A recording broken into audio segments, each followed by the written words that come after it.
go. What is good, YouTube?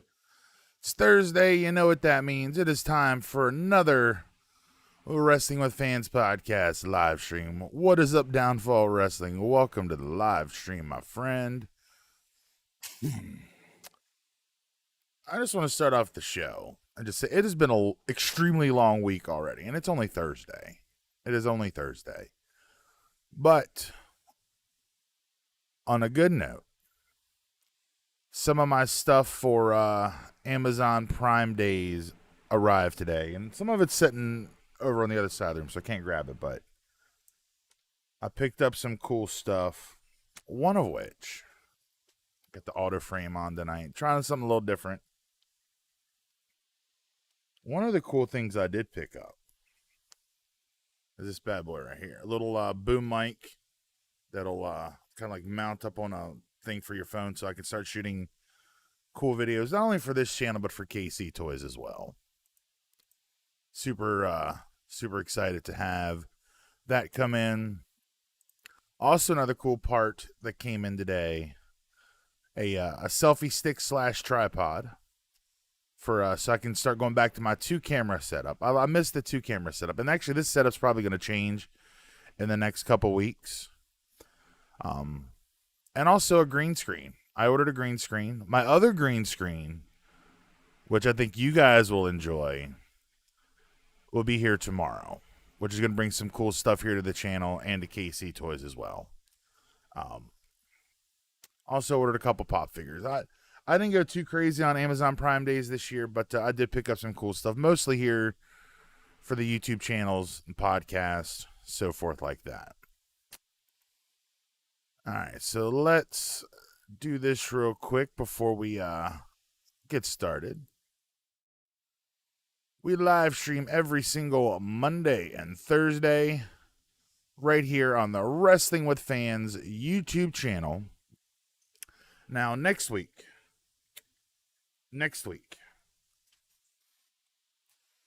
there will be no Monday stream next week. I have something important I have to take care of that will probably run over into this time slot. So next week, we're going to do a special Tuesday stream. So it'll be Tuesday and Thursday next week. Again, I just got some something coming up, something major that's not podcast or YouTube related. So I won't really talk about it too much until it gets closer. But again, it'll probably end up bleeding into the 8 o'clock hour, so I won't be able to stream Monday, but I will be here on Tuesday, so have no fear. Next week, Tuesday and Thursday. And, of course, you can follow Wrestling with Fans across all social media. Facebook.com/Wrestling with Fans. Hawk smash that like button to keep up to date with all the latest from Wrestling with Fans. If you're watching the live stream, you already know. Give the video a thumbs up. Subscribe if you haven't done so already. YouTube.com/Wrestling with Fans for all you audio listeners. You can also follow us on Instagram at Wrestling with Fans. Check us out on the web, WrestlingWithFans.com. Download or stream the shows at any time. New audio shows are posted every single Saturday morning, 6:05 a.m. Eastern, except for this week, and I'll get to that here in a few minutes. Take us on the go. Download us to your favorite podcast listening device. Just search Wrestling with Fans Podcast. And the email is wwf.show@gmail.com. So as I just alluded to, it dawned on me last night. Jen was over. I was editing the Hell in a Cell video that just hit the channel from last week's live stream. And I had realized that I did not post last week's podcast, episode 159. So tonight's stream is going to be a little shorter. It'll probably be about half an hour, 45 minutes. Maybe. And then I'm going to hop off and I'm going to finish editing episode 159. And I'll get that posted up later this evening. So I'm going to make sure I get that out. I apologize for all of you audio listeners out there. Episode 160 will go up on Saturday. But let's get into some wrestling news. That's why you guys are here. I'm assuming that's why you guys are here, is for some wrestling news.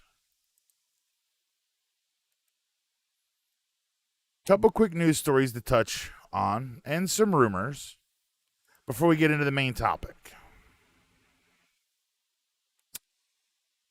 This is from Frightful Select.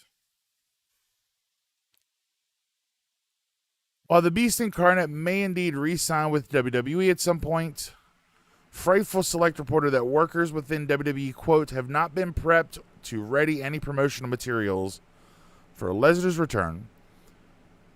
That would seem to suggest Lesnar's return isn't imminent, although it doesn't mean it won't happen at some point. Frightful Select previously reported WWE and Lesnar were in talks and that WWE hoped he could return, quote, imminently. Lesnar has not appeared on WWE programming since dropping the WWE Championship to Drew McIntyre at WrestleMania 36 last year. And it was also being reported a few months after the event Lesnar's contract with WWE had expired. So no word on when the Beast is coming back, if he is coming back. So it'll be interesting to see what the future holds, especially with SummerSlam and Survivor Series coming up. And as I talked about on Monday, there's nobody lined up for Bobby Lashley. Xavier Woods, possibly written off WWE after Monday's Hell in a Cell match. According to Brian Alvarez over at Wrestling Observer Live, a source informed him that Woods has been written out of the storyline.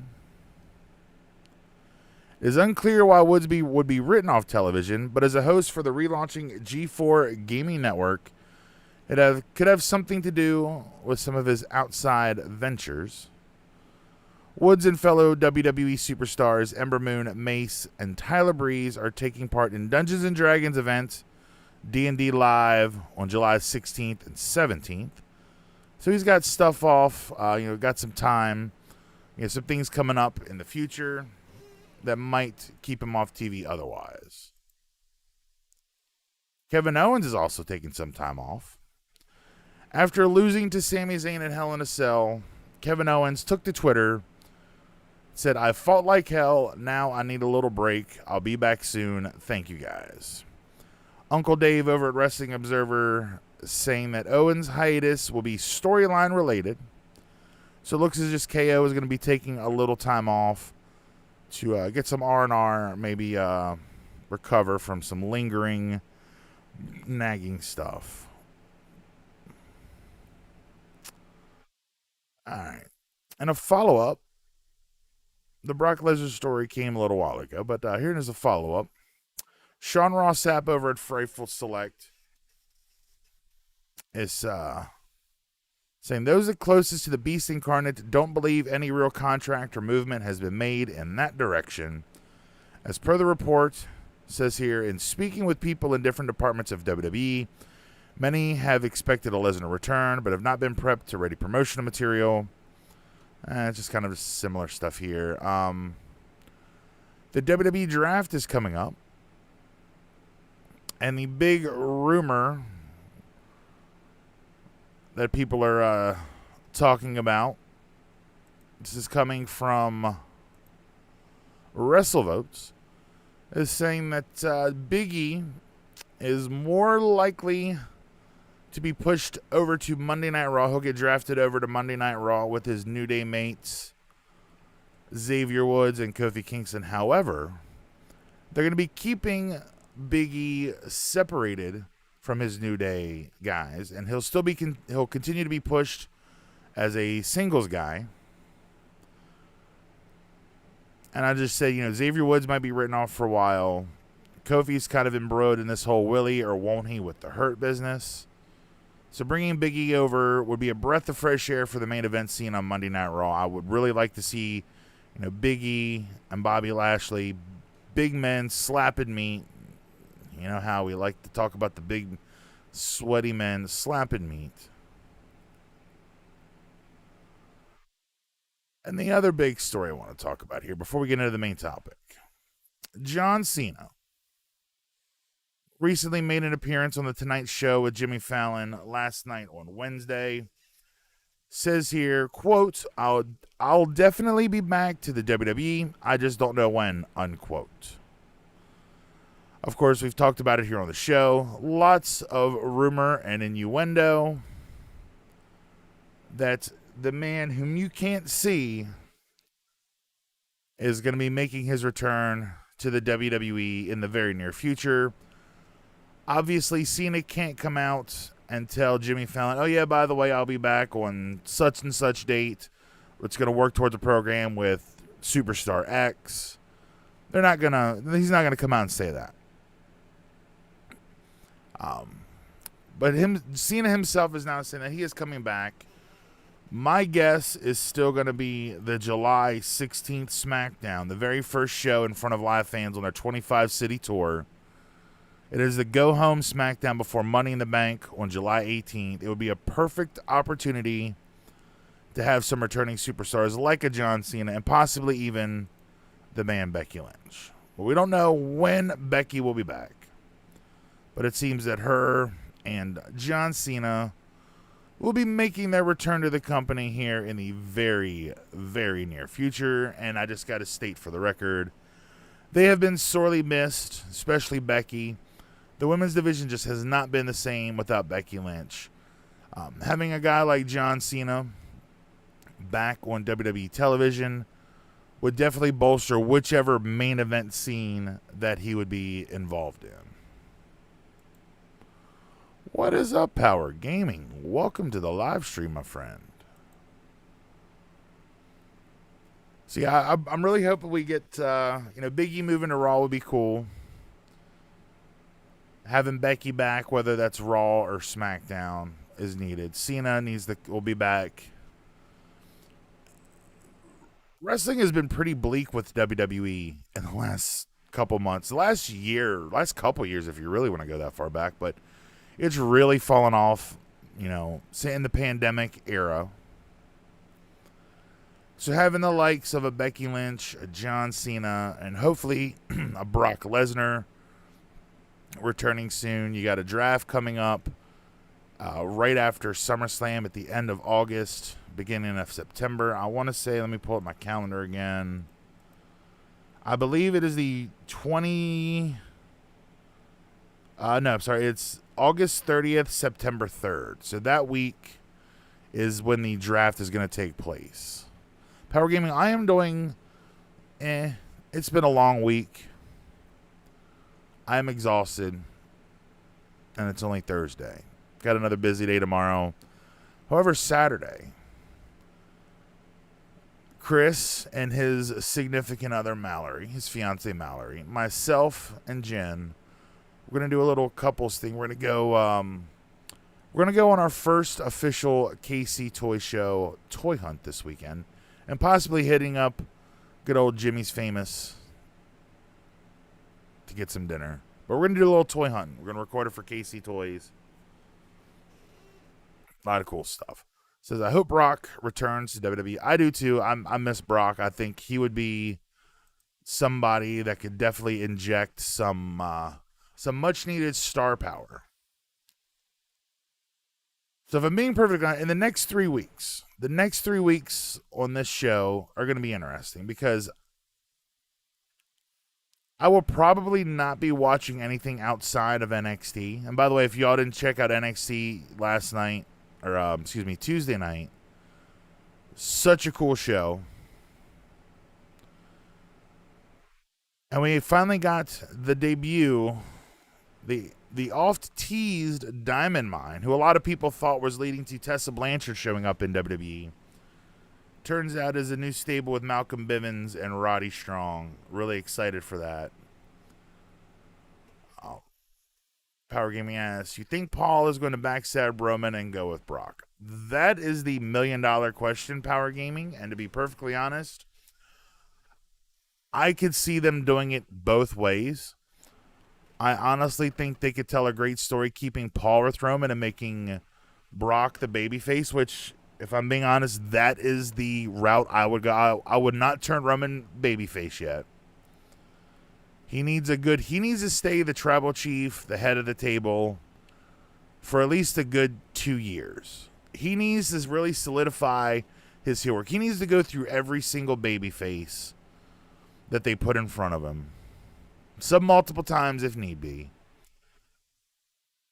And when the time is right, you can put, if you have Roman on SmackDown, you have Brock over on Raw, keep them separated completely. You could even have Paul work both shows, work with Brock and Roman.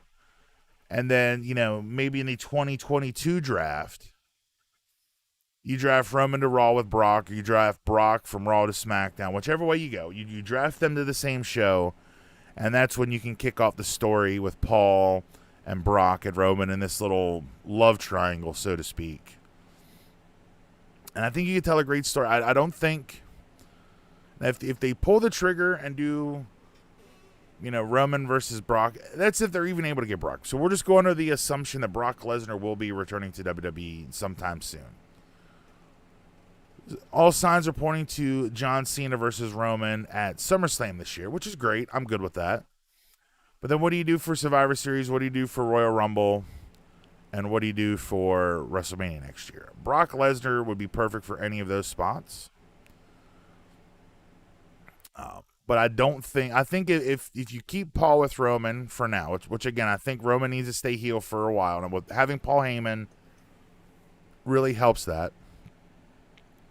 Brock would be the babyface. Brock could be a great babyface. He's proven before he could be a great babyface. So, either way, I'm going to be glued to the television set whenever that little three-way action happens. Power Gaming, the draft this year, and let's have the dates, is August 30th and September 3rd. So the week after, it's the post-Raw edition, the post-SummerSlam edition of Raw, I believe. I believe SummerSlam's on the 29th. But either way, it's August 30th, September 3rd. August 30th, Raw, September 3rd, SmackDown will be the draft this year. The Rock is supposedly returning to WWE to wrestling. The rumor and innuendo is that it's going to be Rock and Roman at Survivor Series. But we know WWE likes to do this forced brand supremacy bullshit on Survivor Series. Raw versus SmackDown. Roman and Rock, that's a WrestleMania main event. I know a lot of people are saying, oh, it could be Survivor Series this year. I mean, I don't know what Rock's filming schedule is the rest of this year and the first half of next year. But having Rock and Roman at Survivor Series, I think would be too soon. I think you need to build that match for several months. Get a great story. Get Rock involved with, the tribal chief, the head of the table stuff. It all needs to be in there together. I really think they really, really need to take their time on that and not. They really shouldn't hot shot that match. Really shouldn't hot shot that match. But it'll be interesting. It'll be interesting to see what actually happens. Take a sec here, get me a good old drink.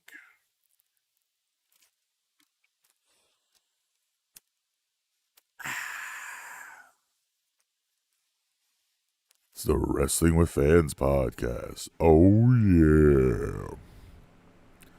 Working my Barry White voice. All right, so the main story I want to talk about here.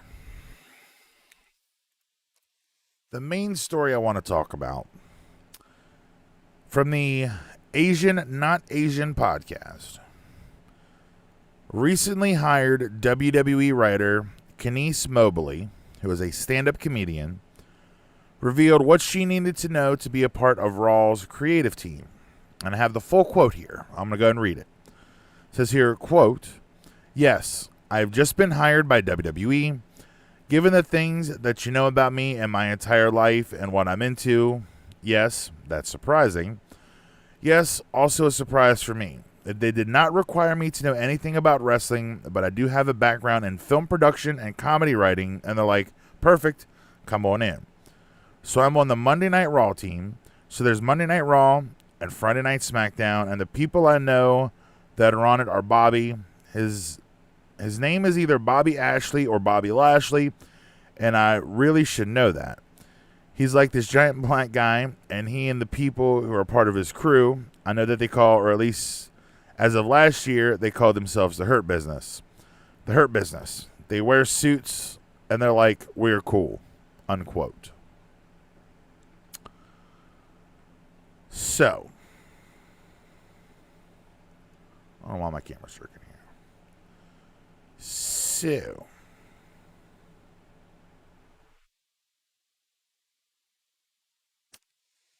WWE is hiring people that have zero knowledge of wrestling.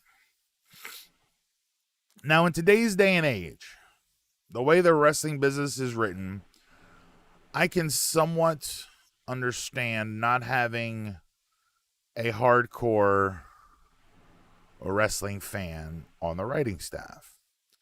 However, if you're writing a program for professional wrestling, sports entertainment, whichever term you want to use, I'm going to say pro wrestling because to me it's still pro wrestling. Regardless of how much Vince tries to pump sports entertainment down our throats for the last 30 years, it is professional wrestling. And to bring into somebody to your writing team with absolutely zero knowledge of the product, zero knowledge of any of the performers, men or women, if she can't even get the WWE champion's name right. She said Bobby Ashley or Bobby Lashley. I mean, she knew the Hurt Business, but she didn't know Bobby Lashley. To me, this is indicative of the type of storytelling that we've gotten from WWE in the last year or so, especially during the Thunderdome era, this global pandemic era with no fans. Normally when you have fans in attendance, they're going to cheer and they're going to boo whom they want based off of the storytelling. And even just to spite WWE, they're going to boo people that they want to portray as a babyface, and they may cheer people that WWE want to portray as a heel. But during this Thunderdome era,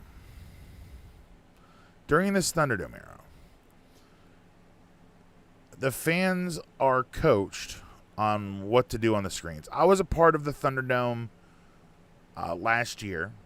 I get emails still every week to be on SmackDown and Raw to sign up. I've chosen not to. I did it once. I was actually on TV several times, which is pretty cool. But in your ear, there's a producer in your ear. So when you got your headphones on or your earbuds in or whatever audio you're listening to, however you're listening to it, there's a producer coming in and counting you in from commercial. There's a producer telling you who to cheer for, who to boo. You know, let's see those thumbs up. Let's see those thumbs down. Everybody clap. Everybody go crazy. Let's see that energy. Let's see that energy. They're telling you what to do. So for the last year, I guess it's been about 15 months now at this point,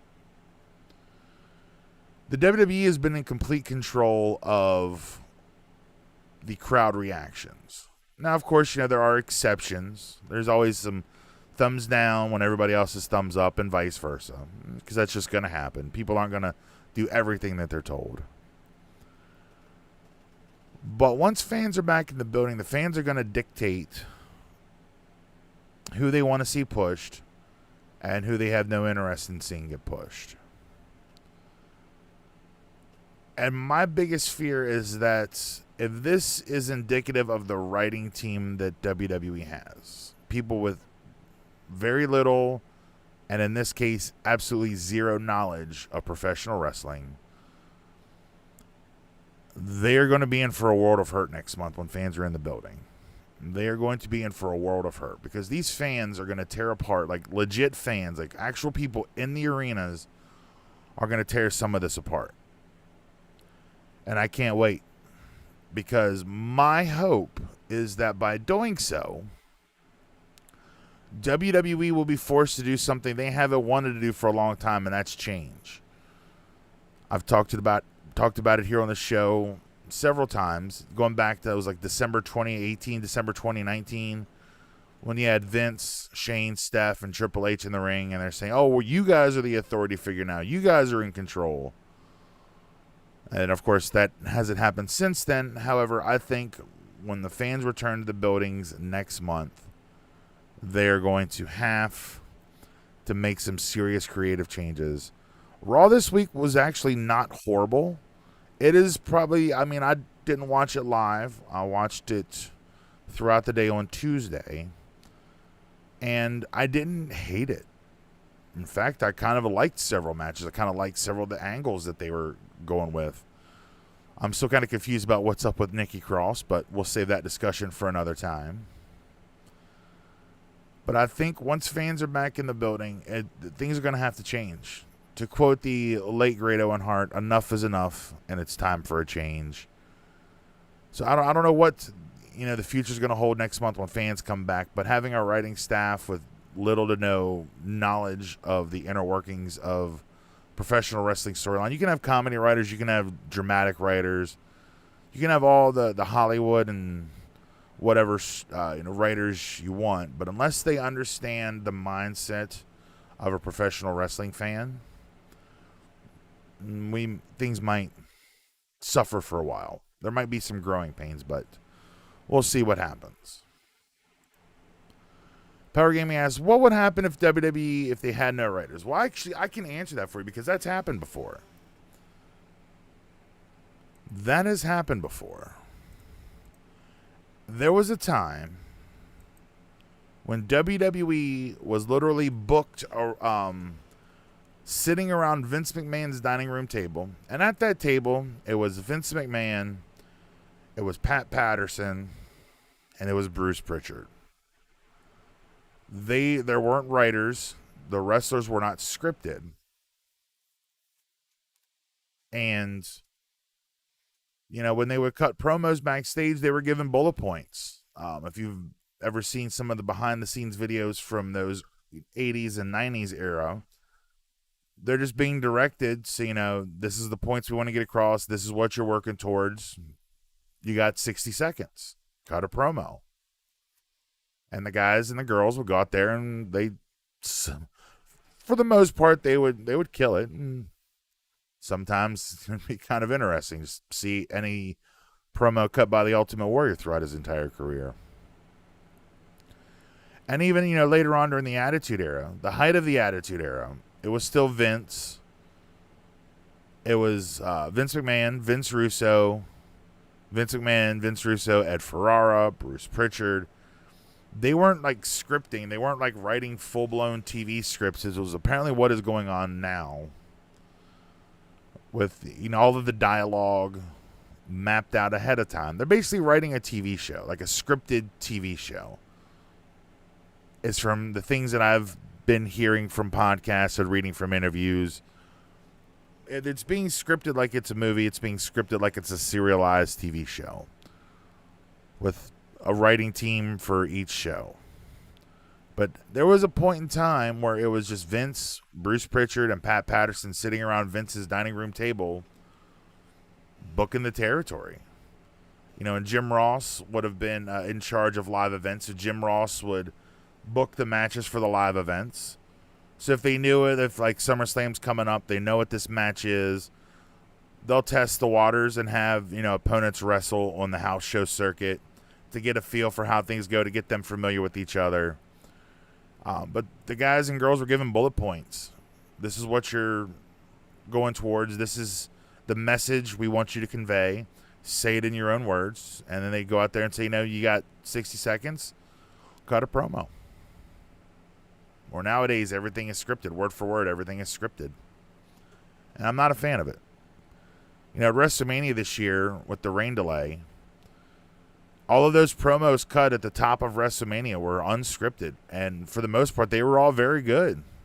They just had the men and women go in front of a camera, cut a 30, 60-second promo on their match that night or that weekend just to kill some time during the rain delay. And it was great. I don't know why they wouldn't go back to something like that, especially considering part of their training in NXT is promo class.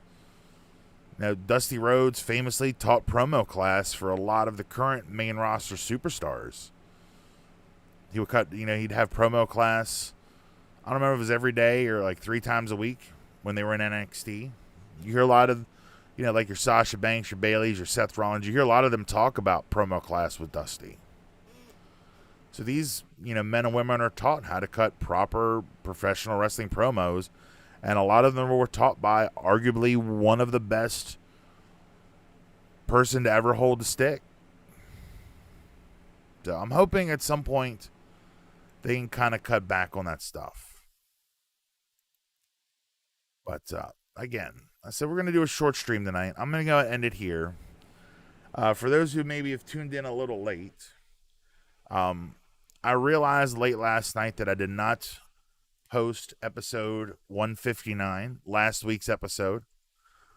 I don't know what it was, and Saturday I was editing videos, and then Jen and my mother threw me a surprise 40th birthday party a month after my birthday. So I lost all of Saturday, and Sunday Jen and I went toy hunting, so I lost all of Sunday. And I completely forgot to post the show, so I'm going to edit the episode 159, and then going to start editing this week's episode to make sure this week's episode will hit on Saturday when it's supposed to. And again, if you miss it at the top of the show as well, next Monday there will be no live stream.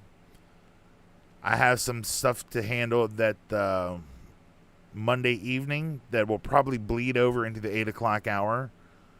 So instead of starting a stream at like 8:30, 9 o'clock, we're just going to move a Monday stream. Monday stream will now take place on Tuesday. So next week only, Tuesday and Thursday here on YouTube for Wrestling with Fans. Tuesday and Thursday, 8 p.m. next week. And then the following week, it'll go back to normal Monday and Thursday. Or maybe we'll play around with some days. See which days work better than others. Mondays always seem to be a good day. Thursdays are hit or miss. But go to the chat one last time before we get off of here. Power Gaming asks, who is your favorite WWE women's superstar 90s, 99 to 2011? I have an underrated answer, and that's Gail Kim.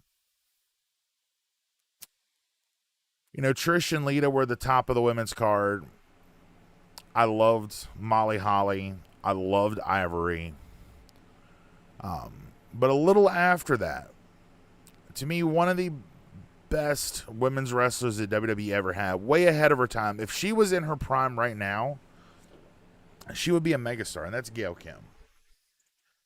Married to celebrity chef Robert Irvine of the TV show Restaurant Impossible. I saw her at a live show, and cameras do not do her justice. She is absolutely gorgeous in person. Absolutely gorgeous in person. Cameras do not do her any justice. But I'd say Molly Holly and then Gail Kim from that. It would probably be my two favorites from that era. One last time before we bounce. Again, normally it's every Monday and Thursday here on YouTube. But next week, again, it's Tuesday and Thursday. Next week only, 8 p.m. right here on the Wrestling with Fans YouTube channel. And, of course, you can follow us across all social medias. Facebook.com/Wrestling with Fans. YouTube.com/Wrestling with Fans. And Instagram.com/Wrestling with Fans. You can follow us across the social media platforms. Some people only follow on one of the three. Some people follow two. Some of you wonderful people follow us on all three. We'd love to have all three. Have you follow us across all three programs, all three social medias. Links are down in the video description below. Check us out on the web, WrestlingWithFans.com. Download or stream the shows at any time. Again, new audio podcasts, normally every Saturday. I don't know how I screwed up this week, but we'll get episode 159 out later this evening. 160 will go up Saturday. Or you can take us on the go. Subscribe to us on your favorite podcast listening device. Get us wherever you get your podcast fix. Just search Wrestling with Fans Podcast. And the email is wwfshow@gmail.com. Power Gaming asks, is she Asian? Yes. Power Gaming, when this stream, I'm going to end the stream here in just a minute. When I end, go up in that YouTube search bar, just search Gail Kim. She is absolutely amazing. She didn't get a lot of good stuff in WWE, but her time at Impact Wrestling as Knockouts champion, man, great stuff from her days in TNA. Really good stuff. But again, as I said at the top of the show, there's going to be a short stream tonight. I've got some things to take care of. I got to finish editing last week's show that I never got up. I apologize again. And a couple other things I need to take care of. So, outside of Power Gaming, the chat's been kind of quiet tonight. But again, Power Gaming, thank you for always being a part of the stream, my friend. Thank you for always being a part of the stream. Before I go, if you haven't done so already, give this video a big old fat thumbs up. Helps with the algorithm. If you haven't done so already, subscribe. We've kind of plateaued at 105, so I've got to work on getting that sub count to keep going up. I'm hoping videos like the tier ranking the Hell in a Cell matches will help. Got some cool stuff coming from KC Toys. Links to all the KC Toys stuff are down in the description below.